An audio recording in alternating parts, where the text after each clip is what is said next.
premier aspect, c'est évidemment tout ce qui est lié au développement en interne et à la mise en œuvre en interne de la norme IFRS 9. Donc on sait que c'est une norme qui a mis longtemps à aboutir. Il y a eu des premières discussions dès 2009 pour une norme dans sa version définitive qui a été adoptée en juillet 2014. Donc ça nous amène juste derrière la mise en œuvre de Solva 2.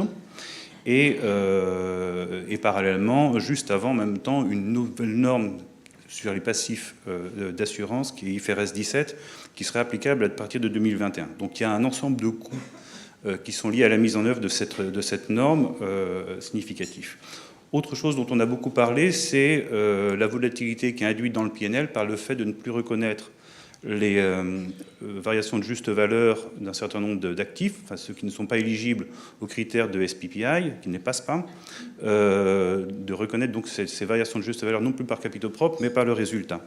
Et ensuite, il y a un impact organisationnel que je pense important, qui est lié au fait qu'on passe à une comptabilité qui n'est plus une comptabilité par solde, comme on le faisait, disons, il y a 20 ans, quoi, ou une comptabilité par flux, comme on la faisait peut-être il y a 15 ans, mais à une comptabilité par contrat. Donc on va rentrer à un niveau de détail très très important pour pouvoir qualifier ou non le passage des critères de SPPI, donc le fait de recevoir uniquement des paiements d'intérêt et de principal, qui est un des critères importants pour la qualification des titres en IFRS 9.